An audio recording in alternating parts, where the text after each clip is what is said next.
नाजरीन आदाब, आप देख रहे हैं INN चैनल। मैं हूं शेख अहमद अली। आज की ख़ास बात में हम देखेंगे कई अहम कौमी और बैनुल-अक़वामी ख़बरें।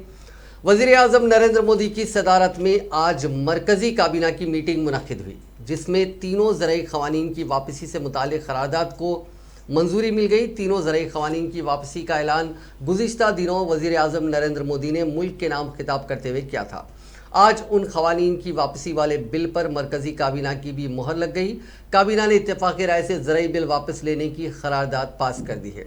मरकज़ी काबीना से ज़रई क़वानीन वापसी से मुताल्लिक़ क़रारदाद को मंजूरी मिलने के बाद अब पार्लियामेंट के दोनों ऐवानों में इसे पास करवाया जाएगा और तीनों ज़रई क़वानीन बाज़ाब्ता तौर पर ख़त्म हो जाएंगे।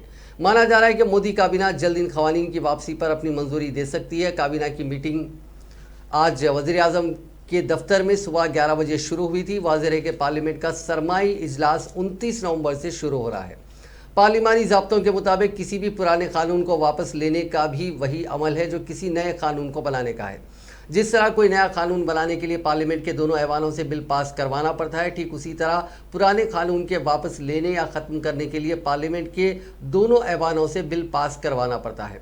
पार्लिमानी इजलास में लोकसभा या राज्यसभा में तीनों क़वानीन के लिए या तो तीन अलग अलग या फिर तीनों के लिए एक ही बिल पेश किया जाएगा। पेश होने के बाद बहस कराई जाएगी या फिर बगैर बहस के ही बिल पास किया जाएगा। पहले एक ऐवान से और फिर दूसरे ऐवान से पास होने के बाद मंजूरी के लिए सदर जमहूरिया के पास भेजा जाएगा। सदर जमहूरिया की मंजूरी मिलते ही तीनों ज़रई क़वानीन मनसूख हो जाएंगे। बिल पास होने में कितना वक्त लगेगा, ये हुकूमत की तरजीहात पर मुनहसर करेगा।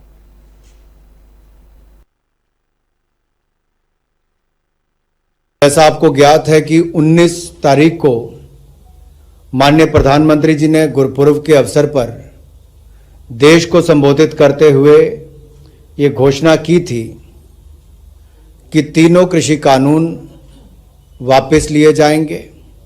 और ये तीनों कृषि कानून, जिसमें पहला कृषि उत्पादन व्यापार और वाणिज्य विधेयक 2020 है, दूसरा मूल्य आश्वासन एवं कृषि सेवाओं पर कृषक सशक्तिकरण एवं संरक्षण अनुबंध विधेयक 2020 व तीसरा जो है आवश्यक वस्तु संशोधन बिल को, इन तीनों को ही वापस लेने की उन्होंने उस समय घोषणा की थी। और उसके बाद आज जब कैबिनेट की बैठक हुई तो उसमें इन सभी औपचारिकताओं को पूरा करके कैबिनेट ने तीनों बिल वापस लेने का जो औपचारिकता है उसको पूरा किया है। कुछ ही दिनों के बाद अगले हफ्ते की शुरुआत में पार्लियामेंट का सत्र आएगा और ये जो तीनों विधेयक लोकसभा राज्यसभा में पूर्व में पास हुए थे, इनको वहां पर बाकी जो प्रक्रिया वापस लेने की वहां पर पूरी कर दी जाए।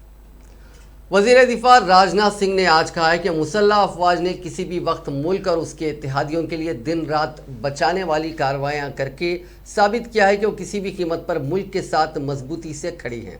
चारशंबे को डिज़ास्टर मैनेजमेंट से मुतालिक 5वीं आलमी कांग्रेस का इफ्तिताह करते हुए राजनाथ सिंह ने बताया कि हमारी मुसल्लह अफवाज ने बार बार साबित किया है कि वो कुदरती और इंसानों की बनाई हुई आफात के वक्त मुल्क और उसके शराकतदारों के साथ मजबूती से खड़ी हैं। खित्ते में सबकी तरक्की और सलामती से मुतालिक हिंदुस्तान के सागर मंसूबे का हवाला देते हुए उन्होंने इस बात का आदा किया कि ये मंसूबा समंदर से मुतसिल ममालिक के दरमियान इक़्तिसादी और सलामती के शोबे में ताउन को बढ़ाने से लेकर सलाहियत की तामीर, पायदार इलाकाई तरक्की, उसमें कुदरती आफात, बहरी ख़ज़ाक़ी और दहशत गर्दी जैसी गैर रिवायती ख़तरा से निपटने के लिए एक एक्शन प्लान भी शामिल है।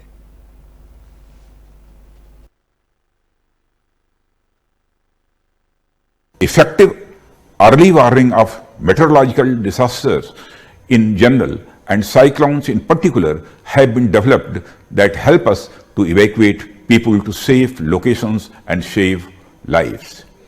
We have initiated several structural and non-structural measures for risk prevention and mitigation through dedicated funds made available to our state government through institutionalized mechanisms.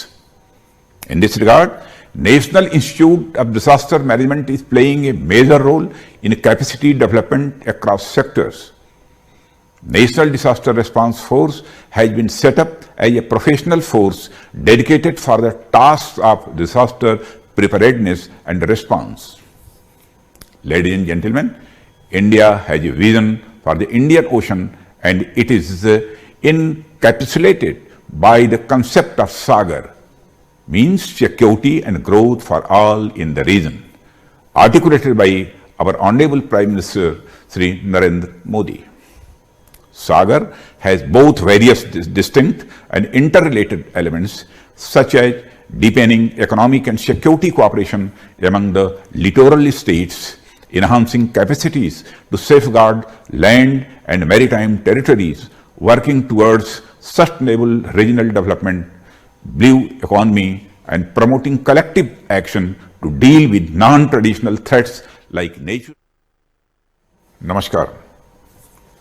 Director IIT Delhi, distinguished scientists, delegates, and policymakers, ladies and gentlemen. It is a great pleasure to participate in the World Congress on Disaster Management. It is most timely topic and of immense relevance for the world in general and India in particular. The fifth WCDM rightly flags technology, finance, and capacity as three critical issues that hold the keys to the success of global development agenda. Disaster management is about protecting human lives and property.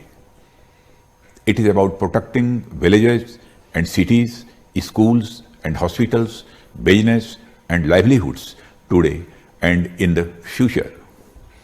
It is about understanding and respecting the forces of nature and preparing accordingly. Managing the risks of disaster is one of the most challenging tasks under the rubric of sustainable development. Humankind has been dealing with hazards of nature since time immemorial. अभी मुल्क में 5G services launch नहीं हुई है, लेकिन 6G technology की तैयारियां शुरू हो गई हैं। टेलीकॉम के वजीर अश्विनी वैष्णव ने कहा कि हिंदुस्तान स्वदेश में तैयार की गई 6G टेक्नोलॉजी के डायरेक्शन में काम कर रहा है। इसे 2023 के आखिर तक या 2024 की शुरुआत में यानी 2 साल में लॉन्च करने का टारगेट सेट किया गया है। इस टेक्नोलॉजी पर काम कर रहे साइंटिस्ट और इंजीनियर्स को ज़रूरी परमिशन दी जा चुकी है। उन्होंने कहा कि हम इस डायरेक्शन में तेज़ी से आगे बढ़ रहे हैं। हम हिंदुस्तान में ऐसा टेलीकॉम सॉफ्टवेयर डिज़ाइन कर रहे हैं जो हिंदुस्तान में बने टेलीकॉम डिवाइसेस हिंदुस्तान के टेलीकॉम नेटवर्क में सर्विस देगा। अगले साल की तीसरी तिमाही तक टेक्नोलॉजी के लिए एक अहम सॉफ्टवेयर भी तैयार हो जाएगा। 5G स्पेक्ट्रम की नीलामी भी कैलेंडर ईयर 2022 की दूसरी तिमाही में होने का इम्कान है। 5G स्पेक्ट्रम की नीलामी भी कैलेंडर ईयर 2022 की दूसरी तिमाही में होने का इम्कान जताया गया है। 5G स्पेक्ट्रम की नीलामी के लिए ट्राई को एक रेफरेंस दिया गया है। उन्होंने कंसल्टेशन प्रोसेस शुरू कर दिया है। ये अमल आने वाले साल में फरवरी-मार्च की डेडलाइन में कहीं ख़त्म होने की उम्मीद है। साल की शुरुआत में टेलीकॉम कंपनियों की शॉर्ट टर्म लिक्विडिटी ज़रूरतों के साथ साथ लॉन्ग टर्म इशू पर ध्यान देने के लिए 9 सुधारों के एक सेट को मंजूरी दी गई है। हिंदुस्तान में भारती एयरटेल, रिलायंस जियो और वोडाफोन आइडिया को 5G ट्रायल के लिए स्पेक्ट्रम एलोकेट किया गया है। इस दौरान जियो और एयरटेल ने करीब 1 Gbps की मैक्सिमम 5G स्पीड हासिल की है। वहीं वोडाफोन आइडिया ने 5G ट्रायल के दौरान मैक्सिमम 3.5 Gbps तक की स्पीड हासिल की है। तृणमूल कांग्रेस की सुप्रीमो और वेस्ट बंगाल की वज़ीर आला ममता बनर्जी इन दिनों दिल्ली में हैं। आज शाम 5 बजे उन्होंने वज़ीर आज़म नरेंद्र मोदी से उनकी रिहायशगाह पर मुलाकात की। इससे पहले दोपहर 3:30 बजे ममता ने बीजेपी एमपी सुब्रमण्यम स्वामी से भी मुलाकात की। मोदी से मुलाकात के बाद मीडिया से बात करते हुए ममता बनर्जी ने कहा कि उन्होंने रियासत से जुड़े कई मुद्दों पर आज वज़ीर आज़म मोदी से बातचीत की है। उन्होंने BSF के इख्तियारात में तोसी के मुद्दे पर भी उनसे बात की और इस फैसले को वापस लेने की मांग की। पीएम से मुलाकात में ममता ने रियासत की तरक्की से जुड़े कई मसाइल उठाए, साथ ही त्रिपुरा में तशद्दुद के मामले पर भी बातचीत की। ममता ने इल्ज़ाम लगाया कि त्रिपुरा में बिप्लब देब की हुकूमत सुप्रीम कोर्ट के अहकाम का वायलेशन कर रही है। इससे पहले मंगल के रोज सुप्रीम कोर्ट ने TMC की वो पिटीशन खारिज कर दी थी जिसमें त्रिपुरा में होने वाले लोकल इंतखाबात पर रोक लगाने की मांग की थी। ज़राए ख़वानीन की वापसी के ऐलान के बाद भी किसान तंजीमें तहरीक से पीछे हटने को तैयार नहीं है। किसान तंजीमों ने ऐलान किया है कि जब तक उनके दीगर तमाम मुतालिबात कबूल नहीं कर लिए जाते, तहरीक ख़त्म नहीं होगी। पार्लियामेंट के सरमाई इजलास के पहले दिन ही किसान तंजीमें दिल्ली पहुंचकर एहतजाज दर्ज कराएंगी। भारतीय किसान यूनियन के तर्जुमान राकेश टिकैत ने कहा कि 60 ट्रैक्टरों के साथ दिल्ली में मार्च निकालकर कम से कम मिनिमम सपोर्ट प्राइस की कानूनी गारंटी के लिए दबाव डालेंगे। उन्होंने कहा कि 29 नवंबर को किसान ट्रैक्टर मार्च निकालकर पार्लियामेंट तक जाएंगे। पार्लियामेंट का सरमाई इजलास 29 नवंबर से शुरू होगा और उसके 23 दिसंबर तक जारी रहने की तवक्को है। राकेश टिकैत ने कहा कि हम पर सड़कों को मजबूत करने का इल्ज़ाम आयद हुआ था, लेकिन ये हमने नहीं किया था। सड़कों को मजबूत करना हमारी तहरीक नहीं है। इस बार 1000 लोग पार्लियामेंट तक जाएंगे। राकेश टिकैत ने कहा कि हम MSP पर हुकूमत के जवाब का इंतजार कर रहे हैं। नेज़ गुज़िश्ता एक साल में 750 किसानों की मौत हुई, इसकी जिम्मेदारी भी हुकूमत को लेनी चाहिए। राकेश टिकैत ने बयान ऐसे वक्त में दिया जब मरकजी वजारती काउंसिल की जानिब से चारशंबे के रोज़ तीनों कवानीन को मनसूख करने की मंजूरी मिल चुकी है। बिहार के साबिक वज़ीर आला और अहम अपोजिशन पार्टी राष्ट्रीय जनता दल के सरबराह लालू प्रसाद यादव आमतौर पर सियासत में अपने अलग अंदाज के लिए मशहूर हैं। इसकी झलक एक बार फिर चारशंबे के रोज़ देखने को मिली जब वो अचानक पटना की सड़कों पर खुली जीप चलाते नजर आए। चारशंबे की सुबह लालू प्रसाद यादव पटना की अपनी सरकारी रिहायशगाह से खुली जीप चलाते निकले और कुछ दूर तक गए। इसके बाद वापस अपनी रिहायशगाह लौटाए। इस दौरान उनके साथ कुछ लीडर और सिक्योरिटी अहलकार भी थे। लालू यादव ने बताया कि उन्होंने कई सालों बाद आज अपनी पहली गाड़ी को चलाया। लालू यादव ने उसकी वीडियो भी खुद अपने ट्विटर हैंडल से पोस्ट किया और साथ ही एक पैगाम भी लिखा। उन्होंने लिखा कि आज सालों बाद अपनी पहली गाड़ी को चलाया। इस दुनिया में पैदा हुए सभी लोग किसी न किसी तौर पर ड्राइवर हैं ही। आपकी ज़िंदगी में मोहब्बत, खैर सुगाली, भाईचारा, खुशहाली, अमन, सब्र, इंसाफ की शक्ल वाली गाड़ी सबको साथ लेकर हमेशा मज़े से चलती रहे। गौरतलब है कि चारा घोटाले में कसूरवार ठहराए गए लालू प्रसाद इन दिनों जमानत पर जेल से बाहर हैं।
ब्रैकेटिंग खींचो ना, ब्रैकेटिंग खींचो ना।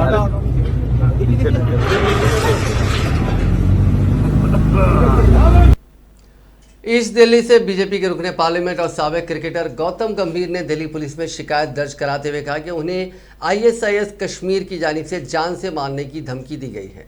DCP सेंट्रल श्वेता चौहान ने कहा कि शिकायत मौसूल होने के साथ ही उन्होंने मामले की जांच शुरू कर दी है। उन्होंने कहा कि एहतियात के तौर पर गौतम गंभीर की रिहायशगाह के बाहर हिफाजती इंतजामात में इजाफा किया गया है। एक रिपोर्ट के मुताबिक गौतम गंभीर ने दिल्ली पुलिस में गुज़िश्ता रात शिकायत दर्ज कराई है। शिकायत में उन्होंने कहा कि ISIS कश्मीर की जानिब से उन्हें फ़ोन और ईमेल के जरिए जान से मारने की धमकी दी गई है। गौतम गंभीर अक्सर हिज़्ब इख्तिलाफ के कायदीन के खिलाफ बयानबाजी करके ज़ेर बहस रहते हैं। हाल ही में उन्होंने नवजोत सिंह सिद्धू और अरविंद केजरीवाल को हदफ तनकीद बनाया था। मरकजी हुकूमत छोटे इन्वेस्टर्स की हिफाजत को ध्यान में रखते हुए क्रिप्टो करेंसी को फाइनेंशियल एसेट के रूप में मानने की तजवीज़ पर गौर कर रही है।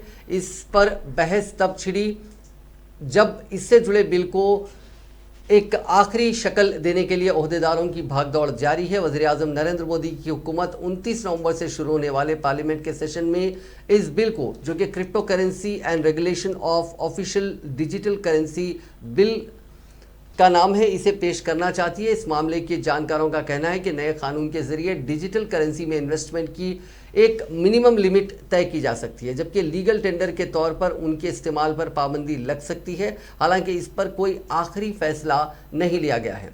मंगल की देर रात पार्लियामेंट की वेबसाइट पर बिल की डिटेल्स पोस्ट की गई। इसके मुताबिक कुछ इस्तेमालों को छोड़कर सभी प्राइवेट क्रिप्टो करेंसी पर पाबंदी करने की तजवीज़ भी इस बिल के जरिए लाई जा सकती है। उधर रिजर्व बैंक ऑफ इंडिया के साबिक गवर्नर डॉक्टर रघुराम राजन ने एक चैनल को दिए इंटरव्यू में कहा कि जुमला 6000 क्रिप्टो करेंसीज हैं, लेकिन हमारा मानना है कि इसमें से 1 या 2 करेंसी ही रह पाएंगी, बाकी सब तबाह हो जाएंगी। उन्होंने कहा कि ज़्यादातर करेंसीज में एक बबल यानी एक बुलबुले का दौर है। उन्होंने कहा कि क्रिप्टो की करेंसीज चिटफंड के जैसा मसला पैदा कर सकती है। चिटफंड लोगों से पैसे लेते हैं और फिर ये कोलैप्स हो जाते हैं। क्रिप्टो करेंसी पर बेयकीनी की सूरत हाल की वजह से चाशुम्बे को इसकी सारी करेंसीज की कीमतों में भारी गिरावट देखी गई।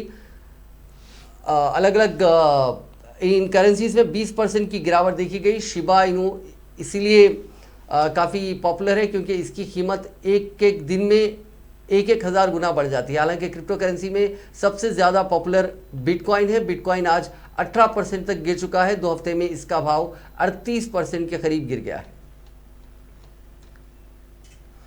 उत्तर प्रदेश असेंबली इंतखाबात से पहले सोनिया गांधी के पार्लियामेंट्री कॉन्स्टिट्यूएंसी में रायबरेली से कांग्रेस के लिए बुरी खबर है। रायबरेली सदर से कांग्रेस की बागी एमएलए अदिति सिंह चाशुम्बे को बीजेपी में शामिल हो गए। उत्तर प्रदेश बीजेपी के सरबराह स्वतंत्र देव सिंह ने उन्हें पार्टी में शामिल करवाया। अदिति सिंह साबिक में सदर एमएलए अखिलेश कुमार सिंह की बेटी हैं। अखिलेश रायबरेली सदर सीट से 5 बार एमएलए रह चुके थे। रायबरेली में उनकी अच्छी खासी पकड़ है और गांधी खानदान से उनकी काफ़ी नज़दीकियाँ भी हैं।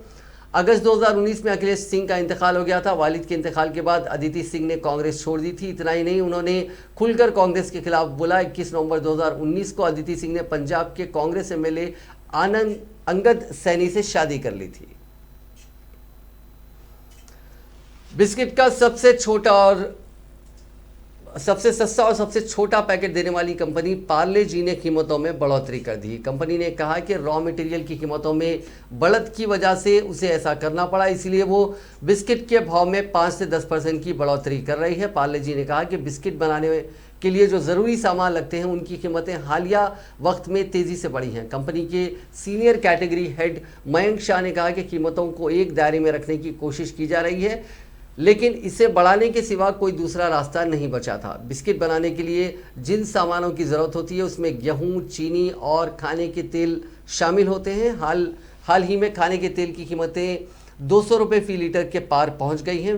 पिछले 1 साल में इसकी कीमत 50% से ज़्यादा बढ़ी है। चीनी की कीमत 40 रुपये किलो है, जबकि गेहूं भी 40 से 45 रुपये किलो है। कंपनी ने कहा कि ग्लूकोज बिस्किट की कीमतों में 6 से 7% की बढ़ोतरी की गई है। इसके साथ ही रस्क और केक जैसे बिस्किट की कीमत में 5 से 10% का इजाफा किया गया है। पार्ले जी के मशहूर ब्रांड हाइड एंड सीक और क्रैक जैक हैं, इनकी कीमतों में भी इजाफा किया गया है। मयंक शाह ने कहा कि जिन बिस्किट की कीमत 20 रुपये या उससे ज़्यादा है उनकी कीमत ही बढ़ाई गई है। हालांकि उससे कम कीमत वाले बिस्किट का वज़न घटा दिया गया। उनका कहना है कि ज़्यादातर कंपनियों ने रॉ मटेरियल की कीमतों में बढ़त का सामना उन्हें करना पड़ रहा है।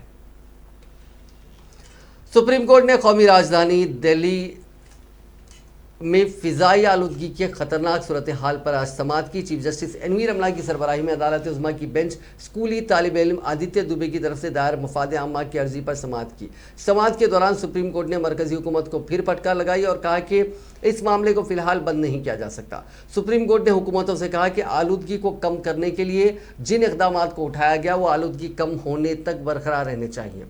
सुप्रीम कोर्ट ने कहा कि पराली के तस्वीर पर हुकूमतें फ़ौरन रिपोर्ट पेश करें। सूरत हाल ख़राब होने पर नहीं, नौकरशाही को एक्टिव रहना चाहिए और पेशगोई के मुताबिक काम न करें।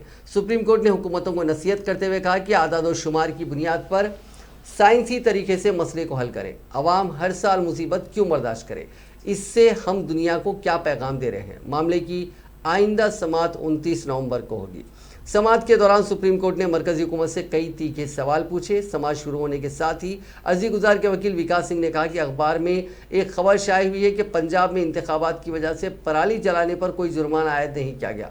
इस पर चीफ जस्टिस ने कहा कि वो इस मामले से मुताल्लिक नहीं है। इसके बाद चीफ जस्टिस ने मरकजी हुकूमत से पूछा कि आप बताएं आपने क्या किया। आपने बताया था कि 21 नवंबर से हालात बेहतर होंगे, तेज़ हवा की वजह से हम बच गए, लेकिन महकमे मौसमियात की पेशगोई है कि दिल्ली के हालात फिर ख़राब हो सकते हैं।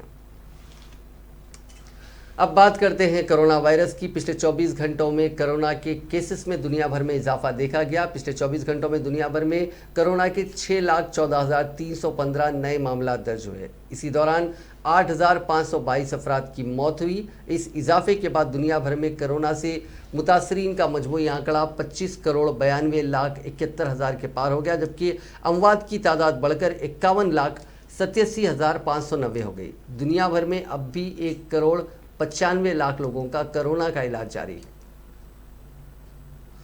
हिंदुस्तान में गुज़िश्ता कुछ दिनों से कोरोना के मामलात में नुमायां कमी आई है। दरियासना इससे सेहतियाब होने वालों की तादाद नए केसेस से ज़्यादा है। मुल्क में गुज़िश्ता 24 घंटों के दौरान कोरोना इन्फेक्शन के यौमिया केसेस 9,000 से कुछ ज़्यादा रहे, जबकि इससे सेहतियाब होने वालों की तादाद 10,000 से तजावुज़ कर गई। मंगल के रोज़ मुल्क भर में कोरोना इन्फेक्शन के 9,283 केसेस दर्ज हुए और इसके साथ ही मुतासरीन की तादाद बढ़कर 3,45,35,763 हो गई। इस दौरान 76,58,203 अफराद को कोरोना से बचाव के टीके लगाए गए और अब तक 1,18,44,43,573 अफराद को टीके लगाए जा चुके हैं। चारशंबे की सुबह मरकजी वजारत सेहत की तरफ से जारी आदाद-ओ-शुमार के मुताबिक मुल्क में गुज़िश्ता रोज़ 10,949 मरीज सेहतमंद हुए और इसके साथ ही इस वबा को शिकस्त देने वालों की मजमूई तादाद 3,39,57,000 के पार हो गई। एक्टिव केसेस 2,103 कम होकर 1,11,481 हो गए। इसी अरसे में 437 मरीजों की मौत के बाद अमवात की तादाद 4,66,584 हो गई। महाराष्ट्र में कोरोना वबा की तीसरी लहर दिसंबर में आ सकती है, ये कहना है रियासत के वजीर सेहत राजेश टोपे का। टोपे ने चारशंबे को दावा किया कि रियासत में तीसरी लहर तो आएगी, लेकिन वो सेकेंड वेव जैसी नहीं होगी। टोपे के मुताबिक रियासत में वैक्सीनेशन की रेट काफ़ी ज़्यादा है और इसलिए तीसरी लहर हल्की होने की उम्मीद है। उन्होंने आगे बताया कि थर्ड वेव के दौरान मेडिकल ऑक्सीजन और ICU बेड की ज़रूरत नहीं होगी। वहीं एक्सपर्ट्स का भी दावा है कि लहर वक्त वक्त पर अपनी फ्रिक्वेंसी में मुख्तलिफ फ्रिक्वेंसीज में आती है। पहली वेव सितंबर 2020 में आई थी, दूसरी लहर अप्रैल 2021 में आई थी। अब तीसरी लहर दिसंबर में आने का अंदेशा है। टोपे ने बताया कि महाराष्ट्र में 80% से ज़्यादा लोगों को टीका लगाया गया है। इसे तेज़ी से ड्राइव किया जा रहा है। कोविड-19 के इन्फेक्शन को रोकने में वैक्सीनेशन ने अहम रोल निभाया है। यहाँ पहले के मुकाबले इन्फेक्शन कम है और मोर्टालिटी रेट ऑलमोस्ट 0 के बराबर है। रूसी कोरोना वैक्सीन स्पुतनिक लाइट दिसंबर में हिंदुस्तान में लॉन्च हो जाएगी। ये सिंगल डोज वैक्सीन है, यानी किसी को भी दूसरे डोज का इंतजार नहीं करना होगा।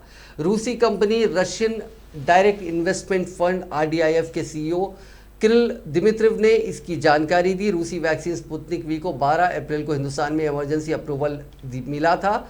अब ये वैक्सीन 65 से ज़्यादा मुल्कों में लगाई जा रही है।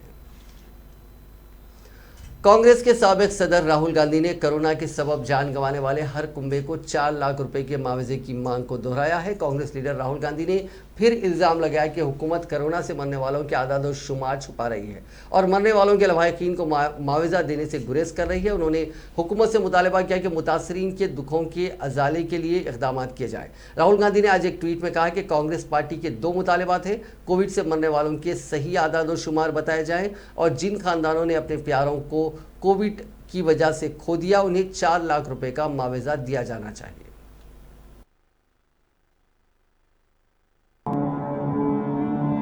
गुजरात मॉडल की बहुत चर्चा होती है। हमने जिन परिवारों से बात की, सब ने यह कहा कि कोविड के समय ना उनको हॉस्पिटल बेड मिला, ना उनको ऑक्सीजन मिला, ना उनको वेंटिलेटर मिला। પેલા તો નંબર લેબની જ નહીં કે માં 4 દિવસે લેબનો રિપોર્ટ આવ્યો ત્યારે આ વધારે તકલીફ થઈ ગઈ। જો બીજે દિવસે કે 24 કલાકમાં એ રિપોર્ટ આવ્યો હોય તો તાત્કાલિક સારવારમાં લેબની જ સુવિધા નહીં પેલી। अहमदाबाद जो मेगा सिटी है, यहाँ पे इतना ज्यादा डेवलपमेंट के बारे में कहा जाता है कि सबसे ज्यादा डेवलपमेंट यहीं पर है, और हम लोगों को यहाँ अहमदाबाद में हॉस्पिटल नहीं मिला कि हमको आनंद जाना पड़ा था। અમદાવાદ કે જો હિંમતનગર કે જો કોઈ જગ્યાએ ટ્રીટમેન્ટ ના મળી. ગાડીમાં સાહેબની સેવા કરી મારા છોકરાની, પણ સાહેબ કોઈને સપોર્ટ ના આલ્યો સાહેબ. 2 દિવસ વેન્ટિલેટર નહોતે તો મારો ભાઈ અત્યારે સહી સલામત હોતે. જગ્યાની વેટ કરતા રહ્યા ત્યાં મારા મમ્મીને ઓક્સિજન લેવલ ઘટી ગયો, એના માટે મારા મમ્મી એક્સપાયર થઈ ગયા. प्रधानमंत्री के पास हवाई जहाज खरीदने के लिए 8,500 करोड़ रुपए हैं, मगर गुजरात में जो लोग कोविड से मरे हैं उनके परिवारों के लिए सरकार के पास कोई पैसा नहीं है। गुजरात और हिंदुस्तान में लाखों लोगों की मृत्यु हुई।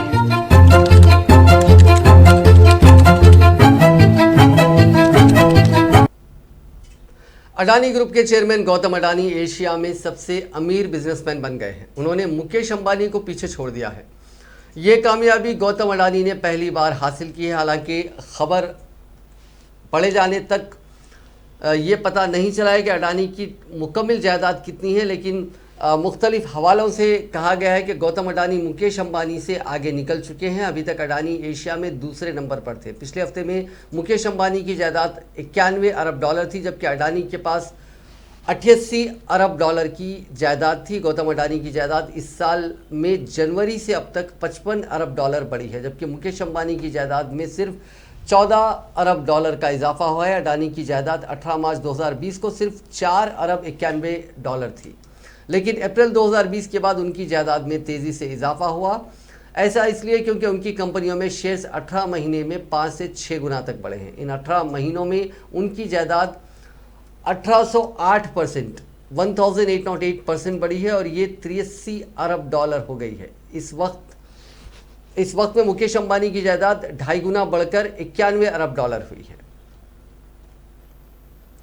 T20 वर्ल्ड कप और न्यूजीलैंड के खिलाफ घरेलू सीरीज में शानदार मुजाहरा करने वाले इंडियन ओपनर केएल राहुल और कप्तान रोहित शर्मा को आईसीसी की ताज़ा T20 रैंकिंग में फ़ायदा हुआ है। राहुल एक पायदान ऊपर चढ़ते हुए 6 से 5वें मकाम पर आ गए हैं, जबकि हिटमैन 2 मकाम की छलांग लगाकर 15वें से 13वें मकाम पर पहुंच गए। हालांकि साबिक हिंदुस्तानी कप्तान विराट कोहली टॉप 10 से बाहर हो गए हैं। न्यूजीलैंड के खिलाफ T20 सीरीज में आराम लेने वाले विराट कोहली रैंकिंग में टॉप 10 से बाहर हो गए। इससे पहले कोहली 8वें मकाम पर थे और अब ये 11वें मकाम पर पहुंच गए हैं। T20 वर्ल्ड कप में कोहली ने पाकिस्तान के खिलाफ 50 लगाई थी, जबकि बाकी के मैचों में कुछ खास मुजाहरा नहीं कर सके। T20 वर्ल्ड कप और न्यूजीलैंड के खिलाफ राहुल और रोहित ने लगातार बेहतर मुजाहरा किया था। वर्ल्ड कप में राहुल ने अफगानिस्तान के खिलाफ 69 रन बनाए थे।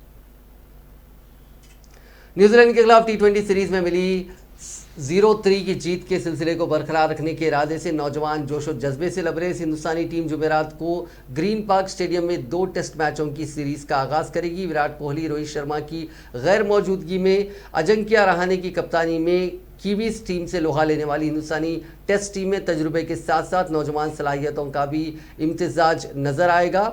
श्रेयस अय्यर, सूर्य कुमार यादव और प्रसूत कृष्णा आखिरी 11 में मौका मिलने पर अपने डेब्यू टेस्ट में अपने इंतखाब को दुरुस्त साबित करने की पूरी कोशिश करेंगे, जबकि ग्रीन पार्क पिच गेंद और बल्ले से श्रेयस अय्यर और जयंत यादव का इम्तिहान लेगी।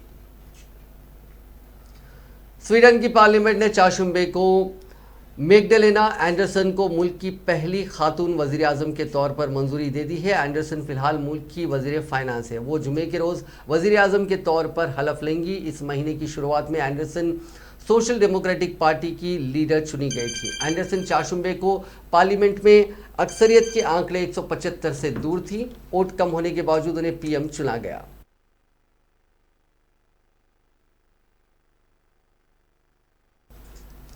अंटार्कटिका की बर्फ पर पहली बार एयरबस A340 प्लेन उतरा।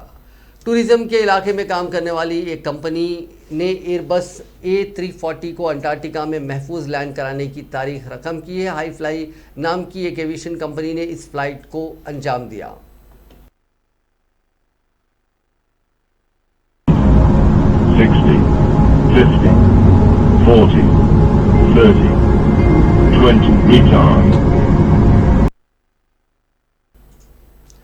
नाजरीन, आज की खास बात में बस इतना ही। आपसे कल मुलाकात होगी नई खबरों के साथ, नए एनालिसिस के साथ। फिलहाल दीजिए इजाज़त। खुदा हाफिज़।